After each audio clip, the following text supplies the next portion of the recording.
नमो अजंताणं नमो सत्ताणं नमो आयर्याणं नमो विभूतये नमो वैरे सर्वसामान्य नमो सर्वसाराय स्वानुभूत्या च कास्ते चित् स्वभावाय भावाय सर्वभावान् प्रच मंगलम भगवान वीरो मंगलम गौतमोगम मंगलम कुंद कुंडालो जयं धर्मस्तु मंगलम सर्व मंगल मांगल्य सर्व कल्याण कारकम दानम सर्व धर्माणं जैनम जयतु शासनं ओंकार बिंदु संयुक्त नित्यं ध्यायन्ति योगिनः कामदं मोक्षदं च ओंकाराय नमः। श्री समदभद्र आचार्य देवरचित श्री रत्नाकरण सावकाचा उसकी टीकाकार पंडित सदाशिवदास काकलीवाल की टीका है। इसमें छठा भावना अधिकार में 3 प्रकार के शल्य व्रत में बाधा डालते हैं वो। इसके बाद कुसंगति के त्याग की प्रेरणा और अब सत्संगति के त्याग की प्रेरणा करते हैं। सत्संगति करने की प्रेरणा। सत्संगति से निर्गुण पुरुष भी जगत में मान्य हो जाता है। जैसे निर्ग्रंथ पुष्प को भी लोग देवताओं की संगति होने से अपने मस्तक पर चढ़ा लेते हैं। यद्यपि किसी एक पुरुष को भी धर्म में प्रीति नहीं है, परिसह सहने में तथा इंद्रियों के विषय त्यागने में अति परान्मुखपना है, तो भी संयमी त्यागी व्रती पुरुषों की संगति में रहने के प्रभाव से, लज्जा से, भय से, अभिमान से और अन्याय के विषय कसायों से वो विरक्त हो जाता है। जो प्रकृति से ही मंद कसाई है, धर्म का प्रेमी है, पाप से भयभीत है, उसको यदि उत्तम संगति मिल जाए तो उससे परम धर्म का ग्रहण हो जाता है और वह संसार के पार को भी पा लेता है। ये सब जो है सत्संग का प्रभाव। जिनसे सम्यक धर्म का प्रवर्तन हो, जिनकी संगति से अनेक लोग विषय कसायों से विरक्त हो जाते हैं, त्याग संयम तप में लीन हो जाते हैं, ऐसे न्याय मार्गी धर्मचर्या के धारक धर्मात्मा एक पुरुष से ही जगत शोभित होता है, कृतार्थ होता है। धर्म रहित विषय कसाई पुरुष बहुत होने से क्या फायदा। कल्पवृक्ष अकेला ही समस्त वेदना को रहित कर लेता है, वांछित सुख देता है, किंतु विष के बहुत वृक्ष केवल मूर्छा, संताप और मरण के कारण होने से उनका क्या साध्य है। संगति करना है तो भले अकेला भी हो, लेकिन धर्मात्मा की करना, तो हम भी सही मार्ग पे आ जाएंगे, हमको मनोवांछित सुख मिल जाएगा। बहुत से लोग हैं, मेजोरिटी वहाँ है। मेजोरिटी किसकी है? अज्ञानी अधर्मी जीवों की। नहीं, वो धर्मात्मा अकेला है तो उनका संग क्यों करे, उसका संग करे। दुनिया सब बेबाई चलती है तो फिर हम अकेले अलग पड़ जाएंगे तो ऐसा होता है। तो बोले कल्पवृक्ष तो अकेला ही काफी है, आपको चाहिए शांति, शांति तो उनसे आपको बराबर मिल जाती है। अकेले कल्पवृक्ष ही काफी है और बहुत सारे झाड़ हो, जंगल में वृक्ष हो, लेकिन उससे आपकी मनोवांछित सिद्धि नहीं होती है तो क्या फायदा है। ऐसे जगत में बहुत से लोग तो विराधक जीव हैं इस काल के अंदर, और धर्मात्मा तो कहाँ कहाँ मिलते हैं। तो वो अकेले होते हैं, तो अकेले ही सही, हमको उनकी संगति करना, हमको टोले नहीं चाहिए, हमको शांति चाहिए। और शांति जहाँ रास्ता मिलता है, वो चाहे अकेला हो तो उनकी संगति करना है। क्योंकि बहुत सारे जंगल में झाड़ होते हैं लेकिन हमारा को पेट नहीं भरता है, और कल्पवृक्ष होता है तो अकेला ही काफी है। धर्मात्मा है वो कल्पवृक्ष जैसा है। इसलिए कृपादेव ने 680 में कहा ना, इस काल के हम परम कल्पवृक्ष है। जगत के जीवों की त्रिविध तापाग्नि को शांत करने के लिए हम अमृत सागर है। इस काल के दूसरे राम, दूसरे महावीर है। महावीर अकेले है लेकिन आज भी दुनिया याद करती है। तो ऐसा वो धर्मात्मा अकेला ही हो लेकिन वो कई लोगों को तारने में सफल होता है। इस लोक में जितने भी अनर्थ पैदा होते हैं वे सभी कुसंग से होते हैं। देखो, संग का असर गिरता है। जितना भी पाप दुराचार ये सब होता है वो कुसंग से होता है। जो प्रोग्राम में वो जो इंडिया मोस्ट वांटेड आता है, गुनहगार कैसे गुनाह करते हैं वो करते हैं, उससे तो सीखते हैं गुनाह करना। देखो, वो गुनाह रोकने के लिए है, लेकिन जो डाकू लुटारे होते हैं वो इससे ही सीखते हैं कि वो उसने कहाँ गलती कर दी, वो गलती हमको नहीं करना है। वही चाल से जो गलती से वो एक पकड़ा गया वो गलती वो दोबारा नहीं करेंगे, वहां से ही सीखते हैं। इसलिए इस लोक में जितने भी अनर्थ पैदा होते हैं वो सभी कुसंग के कारण होते हैं। ये हमारे को आत्म कल्याण में फायदा नहीं हो गए ऐसा किसी का भी संग ले लो, सब कुसंग है, हम चला करके करते हैं। वो आत्मा का आनंद नहीं मिले ऐसा कोई भी संग लो, चाहे परिवार का लो, व्यापार धंधे में लो, समाज का लो, कोई भी हो, या पेपर पढ़ो या टीवी देखो, जिससे हमारा आत्मा का आनंद नहीं मिले, अंतर्मुक्ता की प्रेरणा नहीं मिले, ये सब कुसंग। कुसंग बिना कोई जुआरी, चोर, पर स्त्री लंपट, वेश्या, आसक्त, अभक्ष्य भक्षक, मद्यपायी नहीं होता है। बड़े बड़े अनर्थ दोष कुसंग से ही होते हैं। अतः यदि दोनों लोकों में अपना हित चाहते हो तो कुसंग नहीं करना। देखो, कुसंग नहीं करने की बात इधर आएगी।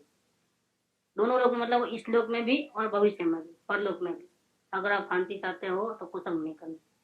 प्रत्यक्ष देखते हैं जिन्होंने उत्तम कुल, उत्तम उज्जवल धर्म पाया है, फिर भी कुदेव कुधर्म पाखंडियों की उपासना करते हैं, भांग पीते हैं, जर्दा खाते हैं, हुक्का पीते हैं, रात्रि भक्षण करते हैं, वेश्या की जूठन खाते हैं, जुआ खेलते हैं, चोरी करते हैं, चुगली करते हैं, पर धन पर स्त्री की तरफ रचना से देखते हैं, जीवा इंद्रियों के लोलुपी हैं, निर्दय परिणामी कुवचन बोलने में प्रवृत्ति है, पर विघ्न संतोषी, ये सब दोष सत्संगति के बिना कुसंग से ही होते हैं। इस दुनिया में बचाने वाले तो एक सत्संग, सत्संग के अलावा आप जहां भी पांव रखोगे, जिधर भी देखोगे, ये सब गड़बड़ वाला। वह महापुण्य अधिकारी मनुष्य है जो इस विषम कली काल में भी कुसंग छोड़ करके शुभ संगति को पा लेता है। जिसको सत्संग मिलता है उसका पुण्य बहुत ऊंचा रहता है, तभी मिलता है। ऑर्डिनरी हीन पुण्य वालों को सत्संग मिलता ही नहीं, जिसका पुण्य बहुत ज्यादा होता है उसको ही मिलता है सत्संग, क्योंकि इससे भविष्य अच्छा होने वाला है उनका। सत्संग से वो कुसंग से बचे रहता है और अंतर्मुख होने की विद्या हाथ में आती है और तार गति के दुखों को मिटाने का रास्ता खुलता है। ये सब सत्संग में होता है। इसीलिए वह महापुण्य अधिकारी मनुष्य है। इसके बैंक बैलेंस में पुण्य बहुत है, इसीलिए उसको ये मिला है। जो इस विषम कलिकाल में, इस कलिकाल में तो मिलना मुश्किल ही है सत्संग, लेकिन फिर भी उसको मिल रहा है तो उसकी बैंक बैलेंस में पुण्य बहुत जमा है। मैं कुछ इस कलिकाल में कुसंग छोड़कर शुभ संगति को पाता है महापुण्य के कारण। अब सत्संग में आने के बाद हमें को क्या क्या गलती नहीं करनी चाहिए या कैसे रहना चाहिए वो बात बताते हैं। इसमें सबसे पहला नंबर है स्व प्रशंसा त्याग। सबसे पहला अपनी बड़ाई नहीं करना। अपने से सत्संग में आए हैं तो हम हो सकता है कि सबसे आगे हो, हमारे में ज्यादा गुण हो, लेकिन वो गुणों के सामने नहीं देखना। गुणों को देखना वो अवगुण के बराबर है, वही अवगुण है सबसे बड़ा का, अपने गुणों की बड़ाई करना, हम सबसे आगे हैं समझना। इससे क्या है, दूसरों को हम हमेशा अपमानित करते रहेंगे, उसकी वैल्यू नहीं गिनेंगे, वो तो ऐसा है, वो तो ऐसा है, तो उसके परिणति को देखेंगे। तो न हम अपने द्रव्य को देख रहे हैं न उनके द्रव्य को देख रहे हैं।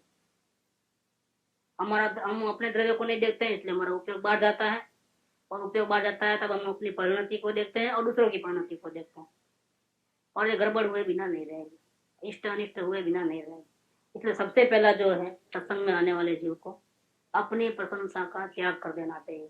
कितना भी आगे बढ़ गया हो अपनी प्रशंसा नहीं करनी। यदि जिनेन्द्र का धर्म धारण किया है तो देखो शरत, अगर तुम मानते हो कि मैं अर्जन भगवान शिव भगवान का सच्चा भगत हूँ, पंच परमेष्ठी का भगत हूँ, और मैंने उनकी राह पे चलने का इरादा किया है, उसकी उनकी राह पे चल रहा हूँ, उनकी बात उनकी आज्ञा में रहता हूँ। यदि जिनेन्द्र का धर्म धारण किया है तो अपनी प्रशंसा और पर की निंदा कभी भी नहीं करना। जो अपने मुख से अपनी प्रशंसा करता है वो अपने यश का नाश करता है। उसका नाम कोई इसके नजीक में नहीं आएगा, कोई इसका साथ नहीं चाहता है अपनी प्रशंसा करने वाले का। और हमारे से आगे निकल गए हैं, ऐसे बहुत महान सदगुरु हो गए हैं, उनकी प्रशंसा करो। जीभ मिली है और प्रशंसा ही करना है तो अपने से आगे वालों की करो, कौन मना करता है। कृपादेव की करो, गुरुदेव की करो, महावीर स्वामी की करो। और उसमें कोई अतिशयोक्ति भी नहीं है, क्योंकि उनकी कृपा से तो अपने को मार्ग मिला है। अगर वो ही नहीं होते तो हम कहाँ से होते, तो बाप नहीं होते तो बेटे नहीं होते। तो ये धर्म मार्ग पे आगे चलने वाले जो है उनका बहुत बड़ा उपकार है कि उन्होंने रास्ता दिखाया, नहीं तो हम तो भटक जाते। तो उनकी प्रशंसा करो, उनके गुणों की तारीफ करो।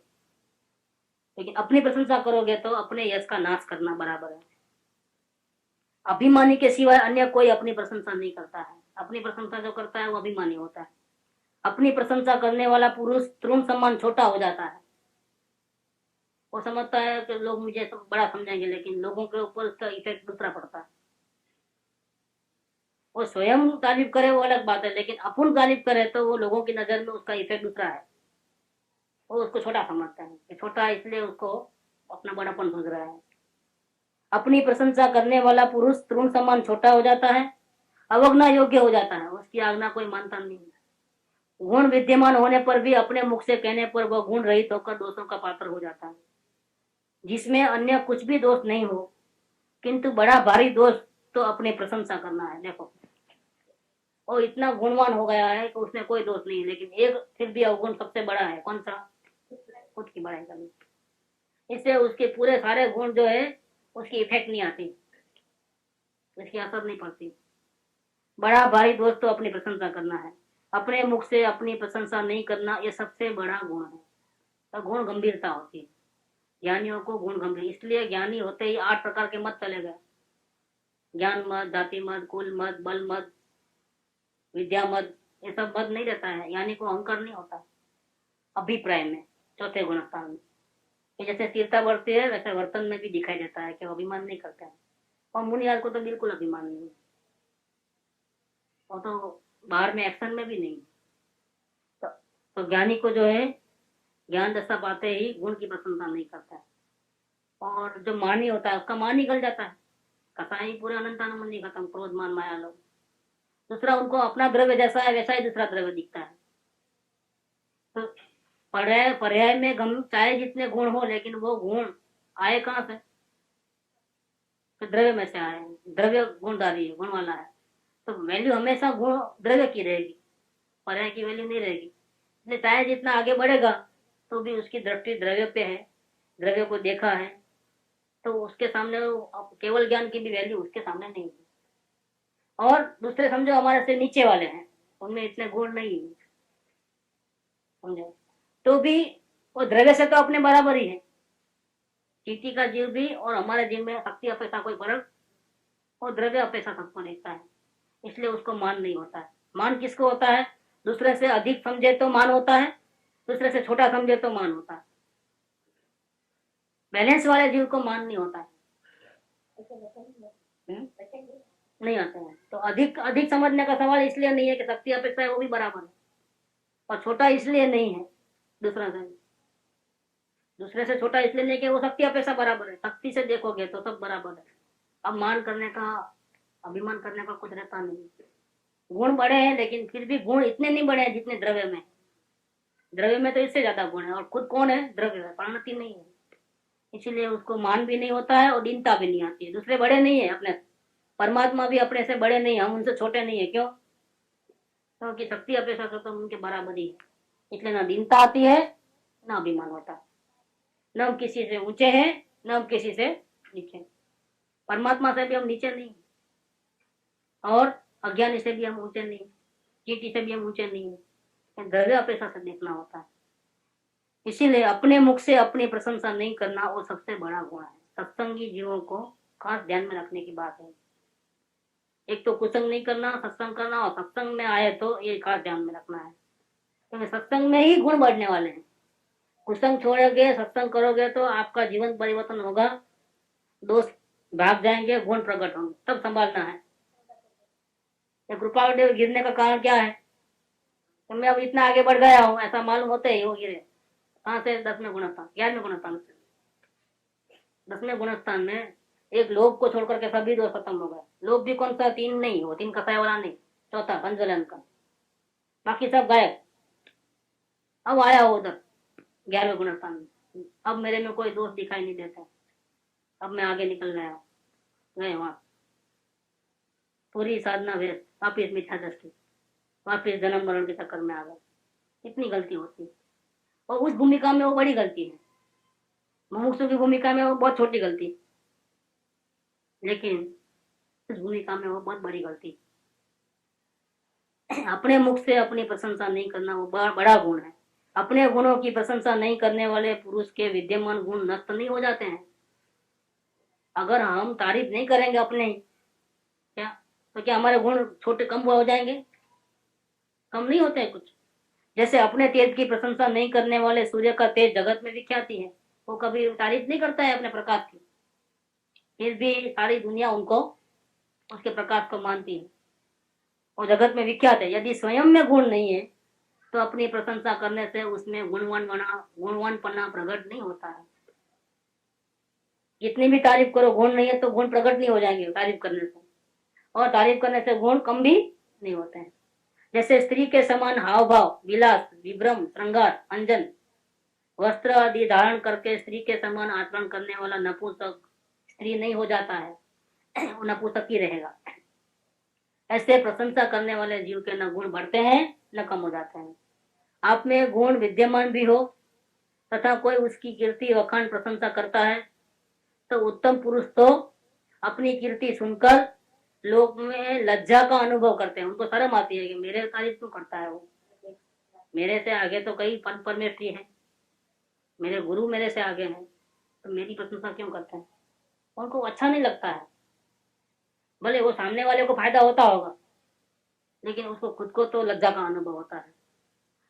आप में गुण विद्यमान भी हो तथा कोई उसकी कीर्ति वखाण और प्रशंसा करता है तो उत्तम पुरुष तो अपनी कीर्ति सुनकर लोक में लज्जा का अनुभव करते हैं।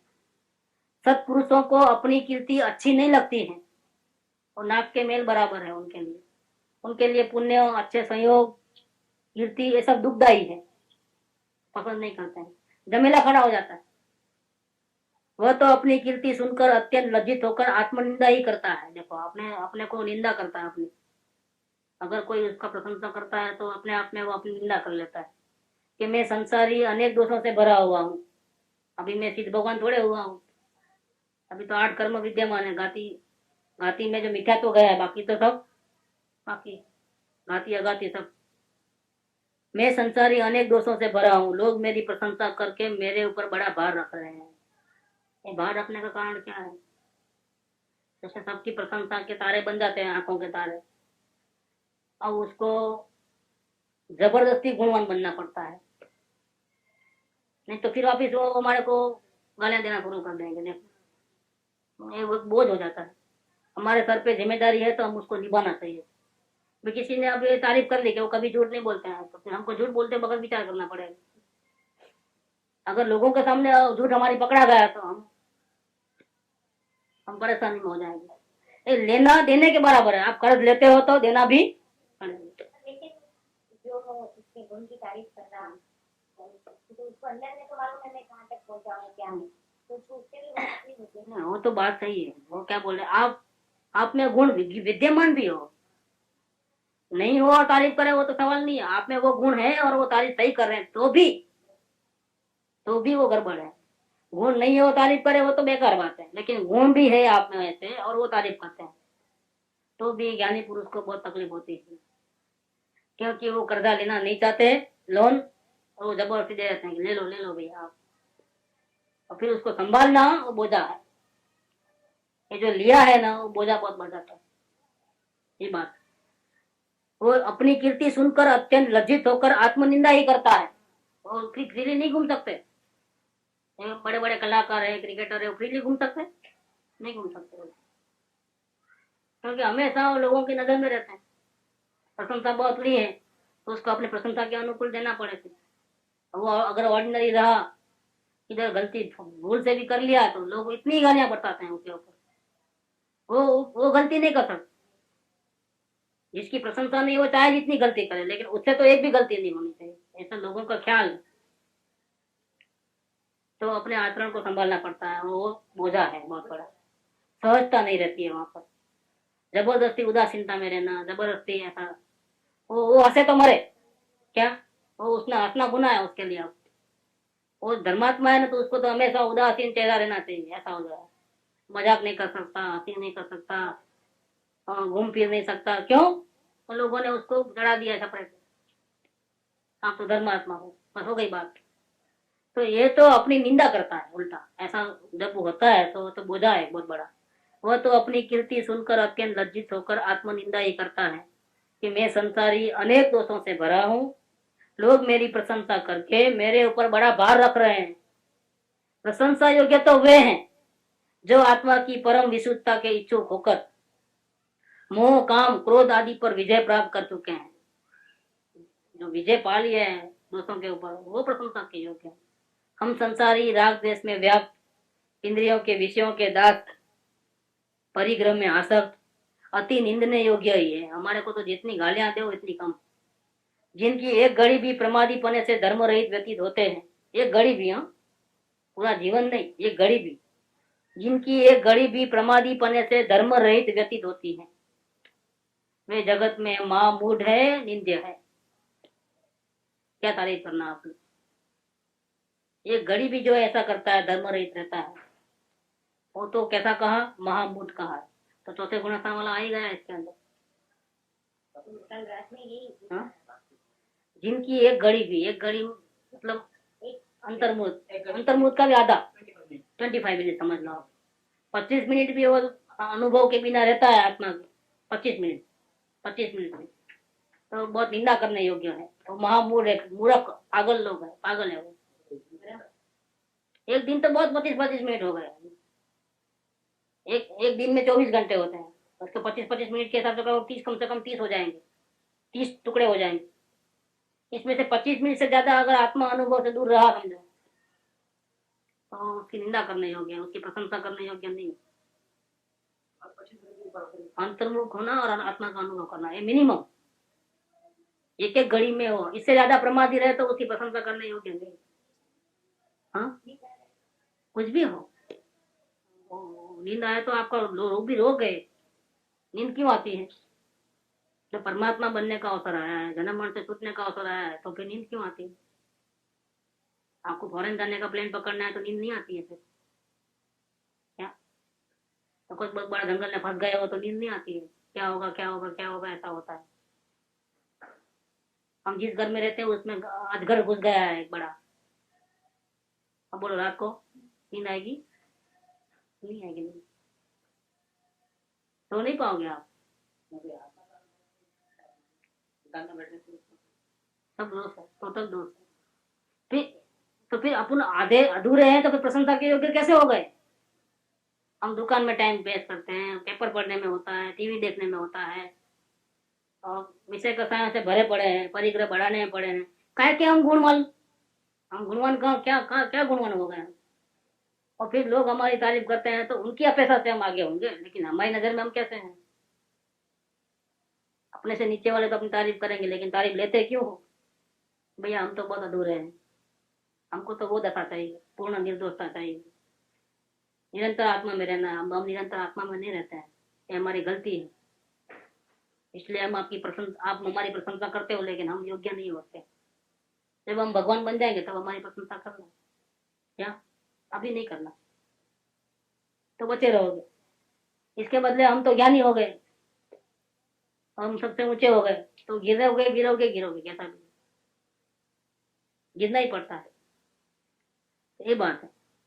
हम संसारी राग द्वेष से व्याप्त, इंद्रिय विषयों के दास, परिग्रह में आसक्त, अति निंदने योग्य है, जिनकी एक घड़ी भी प्रमादी पने से धर्म रहित व्यतीत होती है, वे जगत में महामूढ़ है, निंद्य है।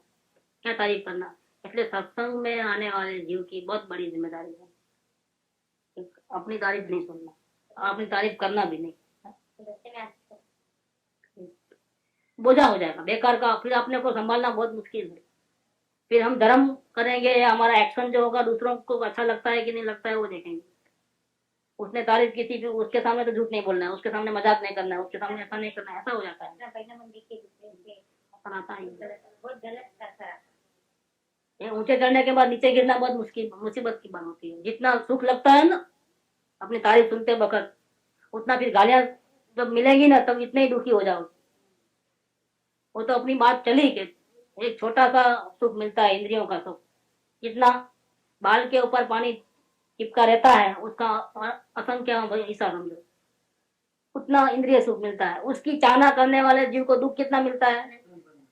ये क्यों ऐसा, क्या फायदा हो रहा है हमारे। ये थोड़ा भी प्रशंसा ग्रहण नहीं करना। वो तो करेंगे, उनको वो तो अपने स्वार्थी लोग तो अपने बात नहीं, वो जो लोमड़ी जो तारीफ करती है कौवे की, आप तो अच्छा गाते हो, क्या बहुत दिन से आपका गाना नहीं सुना है, गाना सुना भी। बस वो फंसाने की चाल है और कुछ नहीं। या उसको अपना स्वार्थ था, उसको पूरी खानी थी वो, बस वो गाने गया, फंस गया, पूरी नीचे गिरी, खा लिया। तो लोग तो अपने, या तो उनको उनको कंपेरेटिवली उसका स्टडी होगा, तो प्रशंसा करना वो गुण है, प्रशंसा योग्य व्यक्ति की प्रशंसा करना वो उनके लिए गुण है। लेकिन वो तारीफ सुनना और अपने ग्रहण करना वो अपने लिए बहुत बड़ा है, अपने बड़ा भारी बोझ। करने वाले की तो खुली बंद है। पुण्य बंद भी हो सकता है, दर्शन में भी गिर सकता है, सामने वाले दर्शन में गिरता है। इसीलिए दोनों की तारीफ कर रहा है। इसलिए मना नहीं करते हैं, उनको रोका नहीं जाता है। तो असल में तो रोकना चाहिए, लेकिन रोकते क्यों नहीं है। जब ऐसा है तो आप सुनते क्यों, क्या सब लोग पैर पड़ते हैं फिर आप हट क्यों नहीं जाते हैं, डांट क्यों नहीं देते वो लोगों को। क्योंकि उन लोगों के लिए वो फायदे का काम, किसी का फायदा हमको रोकना नहीं है। अगर उनको सही भक्ति भाव आवे, गुण देख करके प्रशंसा करते हैं तो उनको तो अवगुण का नाश होता है, उनको फायदा होता है, उनका मोह गिरता है, इसलिए मना नहीं करते हैं। बाकी अंदर से तो जरा भी रुचि नहीं रहती है कि ऐसा कोई करे हमारा। बहुत खेद होता है कि क्या है, ये संभालना बहुत मुश्किल है। जो रोज पैर पड़ता है समझो, अब उसकी एक बात नहीं माना तो उसको कितना बुरा लगता है। उसको रात को नींद नहीं आती है कि जरूर आज मेरे से कोई गलती हो गई होगी, इसलिए वो मेरे से बात नहीं करते हैं, ऐसा नहीं करते हैं, और वो सो ही नहीं सकेगा वो। अब वो पीछे पड़ जाएगा, बताओ ना गलती बताओ, गलती बताओ, गलती बताओ। अब क्या बताएं गलती, एक टेंशन वाली बात हो जाती है। वो अपनी गलती सुनना चाहता है और ये बार बार डिस्टर्ब करता है हमारे। आज हमारे से कुछ गलती हो गई इसलिए आपने हमारे से बात नहीं किया। रोज पैर पड़ने वाला तो अपेक्षा रखता है आप।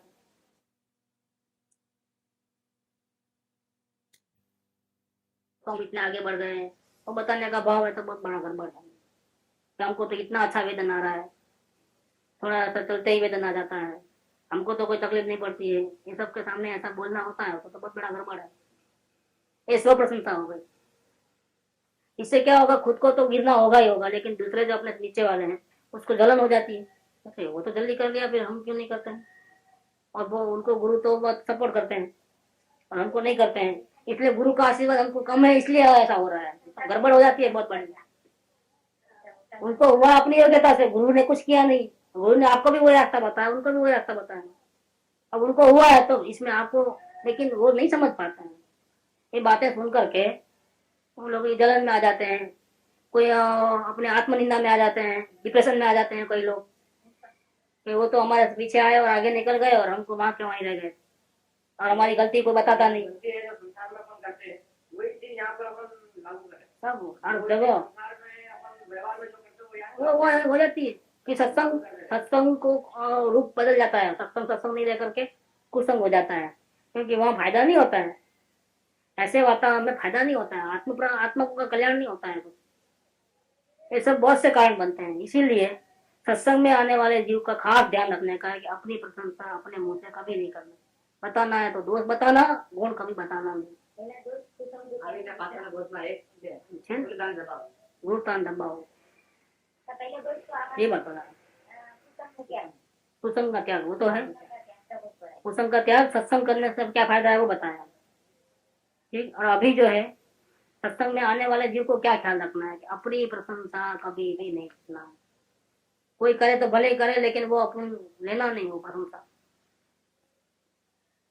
उनको नहीं लेना वो प्रशंसा। भले वो पैर पड़े कुछ भी करे, अपन तो उसके नाराज ही रहना हो। उससे राजी होने की कोई जरूरत नहीं। और ज्ञानी का तो ऑटोमेटिक ऐसा ही होता है कि वो उनको उनको अच्छा लगता ही नहीं है। अब मना नहीं करने का कारण वो है कि उसको अगर सही भाव से करता हो तो उसका दर्शन में गिरता है, तो हम मना कैसे करें। लेकिन असल में वो खुद नहीं चाहते ऐसा कुछ, अपने लिए कुछ चाहते नहीं है वो तो आता है ना, हम तो सभी जीवों के दासानुदास है करते आया ही है इसके अंदर। और वो 539 में तो ये है कि जो शिष्य हमको पहचान करके इस वेश में, जबकि बाहर से तो हम रागी द्वेषी लगते हैं, अंदर से भले वितराग हो, तो ऐसा होने पर भी हमको पहचान लिया, हमको ज्ञानी मान के हमारे पीछे लगा हुआ है, तो उस शिष्य की योग्यता कितनी बड़ी है। सर्वज्ञ भगवान को तो वितरागी कोई भी कहेगा, क्योंकि उनमें तो कोई बाह्य लक्षण ऐसा नहीं है। जंगल में रहने वाले मुनिराज को भी वितरागी कोई भी कहेगा, लेकिन हम गृहस्थ को भी उनकी तो अंतरंग दशा पकड़ करके पहचान करके वो ज्ञानी समझ करके उसके चरण में आ गिरा है, उसकी सर्व आज्ञा को उपासता है, जैसा बोले ऐसा करता है, तो उस शिष्य की योग्यता बहुत बड़ी है। तो ऐसा होता है तो क्या करना, तो गुरु पहले अपने गुरु पन्ने को छोड़ करके उसको नमस्कार करता है और दासानुदास रूप से उसकी भक्ति स्वीकार करता है। तेरी तुम्हारे आत्मा की निर्मलता बहुत जबरदस्त है कि तुमने ऐसी हालत में हमको पहचान लिया क्या। तो फिर उनको अभिमान नहीं आता है, वो शिष्य अपने को शिष्य समझे, वो शिष्य को शिष्य नहीं समझता है। हाँ 539 સર્વજીવ આત્માપણે સમસ્વભાવી છે, ગુરુ હોય કે શિષ્ય હોય કે પરમાત્મા હોય। બીજા પદાર્થમાં જીવ જો નિજ બુદ્ધિ કરે તો પરિભ્રમણ દશાને પામે, નિજને વિશે નિજ બુદ્ધિ થાય તો પરિભ્રમણ દશા ટળે। જેના ચિત્તમાં એવો માર્ગ વિચારવો અવશ્યનો છે, તેણે તે જ્ઞાન જેના આત્મામાં પ્રકાશ પામ્યું છે એની દાસાનુદાસપણે અનન્ય ભક્તિ કરવી એ પરમ શ્રેય છે। जिसको ऐसा मार्ग चाहिए, जिसको अपने आत्मा में दर्शन करना है, चक्कर में से मिट जाना है, उसको ज्ञानी पुरुष की अनन्य भक्ति करना, इसमें ही उसका कल्याण। અને તે દાસાનુદાસ ભક્તિમાનની ભક્તિ પ્રાપ્ત થતા જેમાં કંઈ પણ વિષમતા આવતી નથી, मतलब अभिमान से थक नहीं जाते हैं, प्रसन्न नहीं होते हैं, ऐसे ज्ञानी को धन्य है। वो पैर पड़े और ज्ञानी को जरा भी विषमता नहीं होती है, वो संभाव में रहते हैं। प्रसन्नता होती है तो राजी राजी नहीं हो जाते हैं, ऐसे ज्ञानी को धन्य है। કેટલી સર્વાંત દશા જ્યાં સુધી પ્રગતિ ન હોય ત્યાં સુધી આત્માને કોઈ ગુરુપણે આરાધે તો ત્યાં પ્રથમ તે ગુરુપણું છોડી તે શિષ્યને વિશે પોતાનું દાસાનુદાસપણું કરવું ઘટે છે, क्योंकि अभी पूर्ण विचारता नहीं आएगी। तो प्रशंसा वो भले करे, लेकिन हम प्रशंसा के योग्य तो अपने गुरु को बता देंगे, भाई आपको प्रशंसा करना है तो इनकी करो, इनकी भक्ति करो, हमारे क्यों करते हो। ये मनुष्य जन्म अति दुर्लभ है। फिर उसमें जैन धर्म का प्राप्त होता, इसमें जिन धर्म का प्राप्त होना अति दुर्लभ है। ऐसे अवसर में भी जो धर्म छोड़कर विषयों में लीन होते हैं वे ऐसे हैं जो अपने घर में उत्पन्न हुए कल्प वृक्ष को काटकर विष का वृक्ष लगाते हैं। जगह नहीं है घर में तो क्या करें, कल्प वृक्ष को काट करके जहर का झाड़ लगाओ, क्योंकि वो जगह रोक लिया है। मतलब ऐसे मनुष्य जन्म पा करके और जैन धर्म पा करके जो निरंतर विषय कसाय में लीन रहते हैं, वो जीव ऐसे करते हैं। चिंतामणि रत्न को कौओं को उड़ाने में फेंक देते हैं, और वो आया है तो पत्थर फेंकना, इसके बदले चिंतामणि रत्न नहीं करना चाहिए। चिंतामणि रत्न को कांच के टुकड़े में बेच देते हैं, ऐसे महामूर्ख हैं। इस मनुष्य जन्म की एक एक घड़ी जो करोड़ों के धन में प्राप्त होना भी दुर्लभ है, वो वृथा जा रही है। मैं भी अन्य लोगों की कथा में तथा उनकी राग द्वेष रूप परिणति को देखकर कसाय सहित होकर दूर ध्यान से मनुष्य जन्म व्यतीत कर रहा हूँ। ज्ञानी पुरुष ऐसा समझते हैं, क्यों कि आधे आधे एक एक घड़ी में वो अंतर्मुख नहीं होते हैं। वो तो कभी 15 दिन में हो, कभी महीना भर में हो, कभी 6 महीने में नहीं निकलता हो। बाकी तो चौथे गुणस्थान में ध्यान ज्यादातर बाहर रहता है। तो वो क्या कहते हैं कि ये मनुष्य जन्म की इतनी बड़ी वैल्यू है, फिर भी मैं क्या कर रहा हूँ, मैं भी अन्य लोगों की कथा में दूसरों की कथा सुनता हूँ तथा उनकी राग द्वेष रूप परिणति को देखकर कसाय सहित होकर दूर ध्यान करके, मतलब आर्त ध्यान अद्र ध्यान करके अपना मनुष्य जन्म व्यतीत कर रहा हूँ। अतः मुझ जैसा निंदा के योग्य दूसरा कोई नहीं है। दूसरे लोग तो भटकते हैं क्योंकि दिया नहीं है, हम भटकते हैं, दिया लेके घूमते हैं फिर भी, इसलिए हम अधिक निंदा के पात्र हैं। इस प्रकार अपनी निंदा और गर्व करते हुए उत्तम पुरुष को अपनी प्रशंसा कैसे अच्छी लगती है, उसको अपनी प्रशंसा अच्छी लगती है, तो इसीलिए वो उत्तम है। अगर उसको अपनी तारीफ अच्छी लगे तो वो उत्तम नहीं रहता है, वो नीचे हो जाता है। तो आती है ना वो बात। तो देवकर्ण मुनि को पूछा कृपाउदय ने कि आपके व्याख्यान में तो बहुत से लोग आते हैं, यहाँ आते हैं, फिर वहां स्त्रियों को देख करके विकार होता है, तो क्या बोले, वचन से और काया से नहीं होता है, लेकिन मन से तो होता है।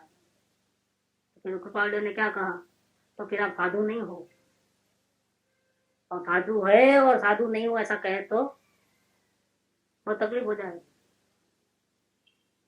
तो फिर उनमें इतनी योग्यता आ गई बाद में, तो उन्होंने बोले सही बात है कि मैं साधु नहीं हूँ, साधु नहीं हूँ, तो हाँ अब आप साधु हो।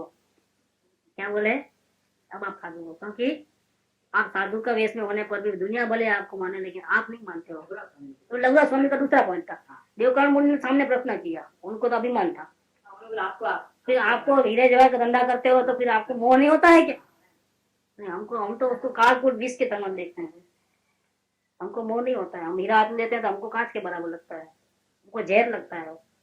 लेकिन वो लघुराज स्वामी को ऐसा बोला, वो अपनी तारीफ करने लगे कि मैंने इतना इतना छोड़ा, मैं लखपति बाप का बेटा था फिर भी मैंने संसार को छोड़ दिया, इतने ये छोड़ा ये छोड़ा ये छोड़ा। तो फिर बोले आप साधु नहीं हो, क्योंकि आपको तो अभी छोड़ा कहाँ है, अभी तो आप याद करते हो सबको, आपके माइंड में तो वो भूसा भरा है कि मेरा इतना था और छोड़ा है, आपका था ही नहीं, ऐसा करके त्याग करना चाहिए, आप साधु नहीं हो। तो शर्मा गए, ये सही बात है, अभी भी मैं उनको याद कर रहा हूँ, मेरी वाइफ, मेरे बच्चे, मेरे धन दौलत, तो मैंने तो माइंड में तो पकड़ के रखा है मेरा मेरा करके, सही में मैं साधु नहीं हूँ करके पैर में गिर गए। नहीं, अभी आप साधु हो करके बोले, साधु होने पर भी अपने को साधु नहीं माना तो बोले अभी आप साधु हो। ऐसे उत्तम पुरुष कैसे होते हैं कि वो तारीफ सुनना पसंद नहीं करता है, कोई तारीफ करे तो नहीं सुने ऐसा कर लेता है, तभी वो उत्तम पुरुष है। अगर वो तारीफ सुनना पसंद करे तो लोगों का संपर्क बढ़ाएंगे, जहाँ तारीफ होती है वहां ज्यादा जाएंगे, फिर उनसे राग करेंगे, तो उनका सब हर जगह दखल अंदाजी हो जाती है वापस, ऐसे ज्यादा मेल बढ़ जाता है। तो मेल बढ़ाना नहीं चाहते, यानी को अकेले रहना चाहते हैं। इस प्रकार अपनी निंदा गहरा करते हुए उत्तम पुरुष को अपनी प्रशंसा कैसे रुच सकती है, अर्थात नहीं रुचती है। वह तो अपने को नीचा ही देखता है। सम्य दृष्टि जीव अपने को कैसा देखता है, अभी तो क्या शुरुआत हुई है, अभी मोक्ष मार्ग में न व्रत है न नियम है, कोई जात का बंधन नहीं है, कुछ भी निरंतर राग के कसाय के भाव हो रहे, काय का में ज्ञानी, वो अपने को नीचा ही देखता है। श्रद्धा से तो वो अपने को परमात्मा देखता है, लेकिन किससे, श्रद्धा, मेरे में और भगवान में कोई अंतर, क्योंकि अपने स्वरूप को देख लिया है, लेकिन अपने परिणति को देखे तो अपने को सबसे नीचा गिनता है। कि लोग तो अपने आत्मा को नहीं जान करके विषय कसाय में डूबे हुए हैं और कर्म बंधन कर रहे हैं, लेकिन मैं देखो कैसा मूर्ख हूँ, हाथ में दिया है, अंदर में ज्ञान प्रकाश है, फिर भी गलत काम कर रहा हूँ। मेरे जितना मूर्ख कोई नहीं, उनसे भी मैं गया बीता हूँ, अपने साधन का अपनी शक्ति का सही उपयोग नहीं करता हूँ। इस प्रकार से अपनी निंदा गर्व करते हैं। वह तो अपने को नीचा ही देखता है। जो वचनों से अपनी प्रशंसा करता है वह नीच गौत्र कर्म का बंधन करता है। देखो, जो स्वयं की प्रशंसा करता है वो, उसको क्या होता है, नीचा फल मिलता है। भविष्य में इसके फल में क्या होता है, नीचा बनता है, वो बंगी बनता है, चपरासी बनता है, क्लर्क बनता है, ऐसा बैकवर्ड क्लास वाला बन जाता है, उसको नीचा फल मिल जाता है। लेकिन ज्ञानी को तो ये नहीं होता है। आत्मज्ञान होने के बाद वो अपनी प्रशंसा करना नहीं चाहते, अभिप्राय पूर्वक नहीं होता है, इसीलिए उनको कभी भी नीचा फल नहीं मिलता है। वो राजा महाराजाओं के घर में ही पैदा होते हैं। स्वर्ग में भी वो छोटे मोटे देव नहीं बनते हैं, देवों के कई प्रकार होते हैं, छोटे देव नहीं बनते, वैमानिक देव में ही जाते हैं। भवनवासी रंतर ये तो होते ही नहीं है, कल्पवासी ये नहीं होते हैं, वो तो वैमानिक देव में ही जाते हैं। मतलब टॉप लेवल ही होता है, उसमें भी देवी नहीं बनते हैं, देव ही बनते हैं। नीचा कुल उनको मिलता नहीं, नीचे जाति नहीं मिलती है। यहाँ पर भी लोगों में महानिंदय होता है। जो वचनों से अपनी प्रशंसा करता है वो भविष्य में नीच कुल मिलता है, नीच गोत्र कर्म का बंधन करता है, और वर्तमान में भी लोगों में महानिंदय होता है। ऐसे अपनी प्रशंसा करने वाले जीवों के पास कोई जाता, हम भले गरीब है लेकिन ऐसे लोगों के पास हमको नहीं जाना है, क्योंकि अपनी प्रशंसा करके हमारे को हमेशा नीचा ही दिखाता है वो। क्या ऐसे लोगों से 1 रुपया भी हमको नहीं चाहिए, नहीं बोलते हैं। हमारा भी कोई वो है हेल्प, जो हमारा अभिमान है। ऐसे लोगों से 1 रुपया भी लोन लिए तो 10 बार सुनाते हैं, देखो मैंने तुमको वक्त पे मदद की, ऐसा किया वो किया। तो अपनी प्रशंसा की, किसी को टाइम पे मदद किया तो क्या अपनी प्रशंसा की, वो 10 बार सुनाते हैं और चुभाते हैं बार बार। दिया तो 1 बार और चुभाना कितनी बार हुआ, नीचा गिराना कितनी बार हुआ। तो ऐसी अपनी प्रशंसा करने वालों के पास से कोई आता भी तो वर्तमान में भी वो उसके नजदीक कोई नहीं आता है। और पीठ पीछे गालियां भी होती है कि देख अपनी प्रशंसा खुद ही कर ले रहा है, ऐसा भी होता है। वो नीच गोत्र कर्म का बंद करता है, और यहाँ पर भी लोगों में महानिंदय होता है। सत्पुरुष अपने गुण आप प्रकट नहीं करते हैं तो भी उनके उज्जवल आचरण से जगत में उनके गुण विख्यात हो जाते हैं कि अपनी प्रशंसा कभी नहीं करते हैं, करुणा भाव रखते हैं, सभी को अपने समान गिनते हैं, हमारे दोस्तों को इतना ध्यान नहीं देते हैं, हम कितना भी गलती करें तो भी माफ कर देते हैं। जैसे क्या है कि अपने गुण आप प्रकट नहीं करते हैं तो भी उनके उज्जवल आचरण से जगत में उनके गुण विख्यात हो जाते हैं। जैसे चंद्रमा का प्रकाश तथा शीतलता व आह्लादकपना बिना कहे ही जगत में फैल जाता है, उसको कोई फैलाने की जरूरत नहीं पड़ती, उनकी सुगंध फैल जाती है। ये लिया अपनी प्रसन्नता का त्याग, ये गुण होना चाहिए। और दूसरा गुण पर निंदा का त्याग, ये सबसे बड़ा प्रॉब्लम है। कोई इतना नहीं आगे बढ़ा हो तो अपनी प्रशंसा तो नहीं करेगा लेकिन दूसरों की निंदा तो जरूर करेगा। खास तौर पे जगत में हम ऐसा ही करते हैं, और सत्संग में जब ये बातें होती है तो बहुत गड़बड़ हो जाती है। जगत में और सत्संग में कोई अंतर नहीं होता है, और सत्संग कुसंग में और सत्संग में कोई भी फर्क नहीं पड़ता है। एक बहुत बड़े जो हमको बहुत ध्यान में रखने वाली बात है। तो अभी तक तो क्या है कि अपने पास आत्मा का अनुभव कैसे करना, भेद ज्ञान कैसे करना, अवलोकन कैसे करना, ये बात चली, क्योंकि मोस्ट प्रयोजनभूत वो बात है। सबसे पहले अपने आत्मा का दर्शन करना वही सबसे बड़ी बात है, इसलिए अपन वो विषय लिए। लेकिन वो निश्चय का विषय होगा, ये साधना का असली अंतरंग साधना का विषय होगा। लेकिन अंतरंग साधना के साथ साथ बाहर में कैसी गलतियां नहीं होनी चाहिए अथवा कैसे गुण होने चाहिए, ये तो ऐसे शास्त्र में मिलता है, शरणागत योग के शास्त्र में। इसलिए अगर 2 टाइम अगर लेक्चर होता है तो एक टाइम तो द्रव्यान योग रखना, एक टाइम शरणागत योग होता है, नहीं तो गड़बड़ हो जाए, बैलेंस होता है। तो बहुत बातें आई है, कितनी कितनी गलती की एक एक डिटेल है। हम समझते हैं तम्बाकू जर्दा बीड़ी वगैरह अभी है, ऐसा नहीं है। उस काल में भी 200 साल पहले भी है, लिखा है, हुक्का जर्दा सबकी बात निकली है इसके अंदर। इसमें कितना दोष होते हैं, कितने पाप बंधन होता है, सब डिटेल है इसके अंदर, अलग अलग चैप्टरों में है पूरा डिटेल। कितना ध्यान रखने का रहता है, मिल जाएगा पन्ना तो बताता हूँ आप। हाँ वो बहुत है, बहुत दुनिया भर का है। अकेला वो साइड पकड़ते हैं तो गड़बड़ होती है। लेकिन त्याग वाली बात है ना,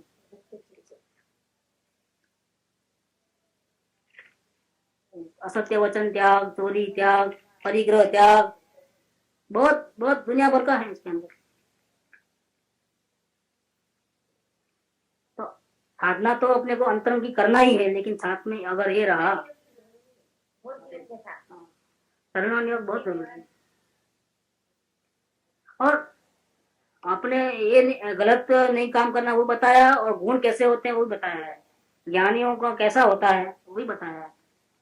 तो ताकि हमको मालूम पड़े कि हम कहाँ खड़े हैं, एग्जैक्ट हम कहाँ हैं, हमारा देखेंगे फिर वो बताऊंगा मैं। बहुत सारे नियम है इसके अंदर। तो अब दूसरा जो टॉपिक है, तो सत्संग में आने वाले जीव को पर निंदा का त्याग करना चाहिए। अपनी प्रशंसा नहीं करना वो एक, और दूसरों की निंदा नहीं करना वो, ये बहुत ध्यान रखने का। पर की निंदा कभी नहीं करो, पर की निंदा करने समान जगत में दूसरा कोई दोष नहीं है। पर की निंदा महावेर का कारण है।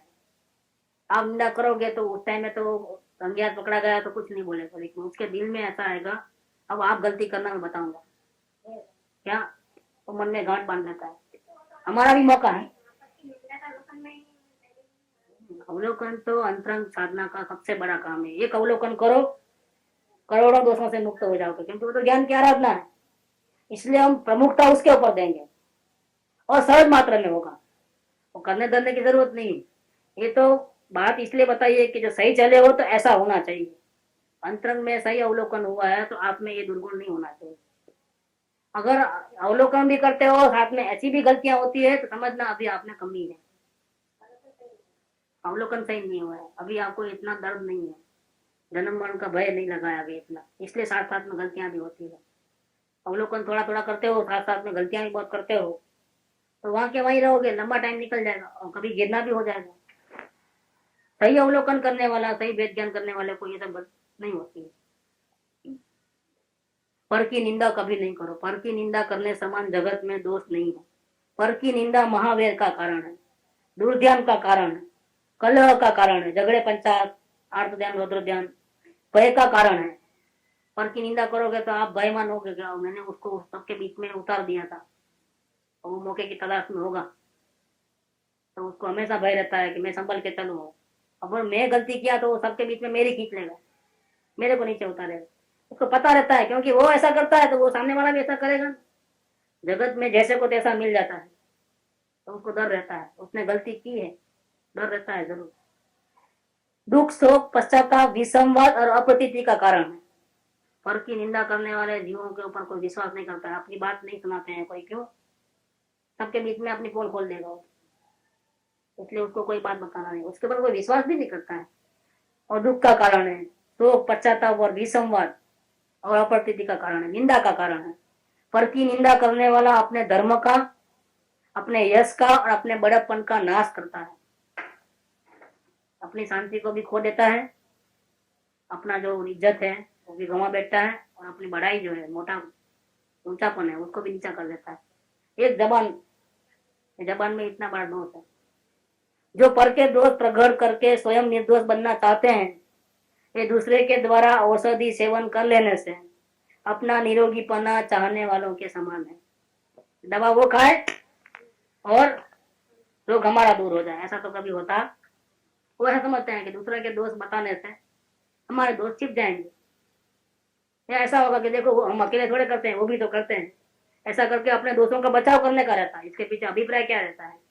दूसरों को दोष बताने के लिए कि हम अकेले कोई बोलते हो, आप वो भी तो करता है क्या, तो उसको तो कुछ बोला नहीं, हमको क्यों बोला करके ऐसा करके वो अपने दोस्त को बचाव करता है या अपने दोस्तों को छिपाता है, दूसरे के दोस्त को मुख्य करके। कोटि दोषों का शिरोमणि एक अन्य की निंदा करना है। कोटि दोष, ये दूसरों का दोष बताने वाला जो इतना बड़ा दुर्गुण है कि अपने करोड़ों दोषों को उत्पन्न करता है। यदि जिनेंद्र का धर्म धारण किया है तो एक बात बात में उन लोग जिनेंद्र भगवान की बात करते हैं, बात बात में। अगर तुमने जिनेंद्र का शरण लिया है तो ऐसा नहीं करो क्या, तो तेरे आचरण से वो बदनाम हो जाएंगे बेकार, और उसकी सजा बहुत भयंकर है। आप अपने आप में नहीं रह करके गलत आचरण करते हो तो आप भले खाई में गिरो, लेकिन अपने गुरु का, वितरागी देव गुरु शास्त्र का बदनाम हो, ऐसा काम तो आप नहीं करना। नहीं तो आप छोड़ दो धर्म को, बाहर से बताओ सत्संग में आप कि जाए जैसा वर्तन करना है करो, लेकिन सत्संग में भी आना है, अपना आत्म कल्याण भी करना है और गलत आचरण करना है, जरा भी विवेक नहीं रखना है बोलने में, चालने में, व्यवहार में। वचन भी ऐसा फायरिंग जैसा निकलते, मशीन गन की तरह, तो ठीक नहीं। इससे तो बेहतर है कि आप नहीं आओ। क्यों? इससे किसका नाम बदनाम हुआ है? जिनेंद्र। कैप्टन कौन है इसका? कैप्टन जो है, इस मार्ग के जो कैप्टन है, जो मूल है, वो सर्वज्ञ भगवान है। तो आज जैन धर्म की हस्ती नहीं रही है। कल वरघोड़ा निकल रहा था महाराज बाला में, तब जय मावी करते 50 लोग भी नहीं थे वरघोड़े में। क्या कुछ रथ यात्रा छोटे से निकाले होंगे मंदिर वाले, 50 लोग भी नहीं मिले। और 50 लोगों का भी ध्यान कहाँ भक्ति में, वो तो जाना पड़ता है ऐसा ही मजबूरी। तो फिर एक भी आदमी नहीं मिलेगा कि पुजारी होगा वो भगवान को लेके जाने वाला होगा और कोई नहीं होगा। देखो उनका भी ध्यान भक्ति में नहीं रहता है, मजबूरी से जाना है। तो क्यों ऐसा हुआ है? अंतरंग से वितराग धर्म की महिमा नहीं आई। अगर आप जिनेंद्र धर्म को धारण करते हो, यदि जिनेंद्र का धर्म धारण किया है, उनका रास्ते पे चल रहे हो, तो मेहरबानी करके दूसरों के दोष मत कहो। सत्पुरुष तो पर के दोष देखकर स्वयं लज्जित होते हैं। देखो, गलती दूसरा करे और लज्जा कौन, शर्म किसको आती है? सत्पुरुष को। कि मैं ऐसे लोगों को क्यों उपदेश देता हूँ, क्या मैं किसके सामने सर फोड़ रहा हूँ, लज्जा आती है उनको। सत्पुरुष तो पर के दोष देखकर स्वयं लज्जित होते हैं तथा अपनी सामर्थ्य प्रमाण पर के दोष ढांकते हैं। अगर कोई आके बात करता है तो उसको समझा देते हैं तो आचरण का दोष है, ऐसा है करके, लेकिन उसको बहुत तकलीफ होती है। वो चाहते हैं कि ऐसा न हो, ऐसे इस बहाने भी वो बचाव करते हैं, लेकिन वो ठीक नहीं है, वो ठीक नहीं है। अपनी सामर्थ्य प्रमाण पर के दोष ढांकते हैं। वे तो जिस प्रकार अपने अपवाद से डरते हैं उसी प्रकार दूसरे का अपवाद होने का बड़ा भय रखते हैं। अपने भी अपवाद माने चारित्र का दोष नहीं आने ऐसा करते हैं, दूसरे भी ऐसा नहीं करे इसका डर रखते हैं, बहुत बड़ा भय रखते हैं। क्यों? कि हमारे आचरण की गलती से नाम किसका बदनाम होता है? जैन धर्म का नाम बदनाम होता है। एक बहुत बड़ी जिम्मेदारी हम लेके चल रहे हैं, इसीलिए हम जैन धर्म जिनेन्द्र देव के शरण में रहना चाहते हैं। हमारे माँ बाप तारणहार जो भी है वो जिनेन्द्र देव है, तो उनकी आज्ञा में रहना है, उन्होंने जैसा बताया वैसा ही चलना है। इसलिए होता है पंचम गुणस्थान से जिनेन्द्र दर्शन इसलिए चालू हो गए। गलतियां होती है, माफी किससे मांगेगा? कहता है जिन मंदिर में तो माफी मांग लेता है कि मैंने आपके ऐसा तो मैं बराबर चलता नहीं हूँ, और रोज याद करता है कि मुझे आपके ऐसा बनना है और आगे बढ़ने की कोशिश करता है। संसारी जीवों के ज्ञानावरण दर्शनावरण कर्मों का उदय प्रबल है, जिसके कारण जीव अज्ञान को प्राप्त हो रहे हैं। मोहनीय कर्मों के उदय से रागी, द्वेषी, कामी, क्रोधी, लोभी, मानी, कपटी हो रहे हैं। भयवान, शोकवान, ग्लानिवान, रति के वश, अरति के वशीभूत होकर अनेक विकार रूप कुचेष्टा कर रहे हैं। ये संसारी जीव का, जैसे कोई मदिरा पीकर परवश होकर अपने को भूल जाता है, धतूरा खाकर उन्मत्त हुआ परवश होकर अपने को भूलकर निंद्य चेष्टा करने लगता है, उसी प्रकार संसारी जीव विषय कषायों के वश होकर निंद्य चेष्टा करता है। इन पर तो करुणा करनी चाहिए, दोषों से छुड़ाना चाहिए। निंदा अपवाद कैसे करे? सत्पुरुष निंदा अपवाद नहीं करते हैं। पर का अपवाद करके अनेक निंदे पर्यायों में, दुर्गतियों में तिरस्कार ही पाया है। हमने दूसरों का दोष देख करके नुकसान हमको ही हुआ है, हमको ही नीची गति मिली है। हमेशा सबको नीचे माना है, नीचे देखा है, तो दुर्गति में हम ही गए हैं और अंत काल तक भटकते हैं, दूसरों के द्वारा तिरस्कार पाया है। इसलिए पर निंदा कभी करना। अब सम्य दृष्टि तो नित्य ऐसी ही प्रार्थना करता है। वो कैसी प्रार्थना करता है, क्या चाहता है ज्ञानी पुरुष, तो अपन कल बात करेंगे इसके बारे में। सुख धाम अनंत सुसंत चही, दिन रात रहे तद ध्यान मही। प्रशांति अनंत सुधामय जे, प्रणमो पद तेवर तेजयते। प्रणमो पद तेवर तेजयते। प्रणमो पद ते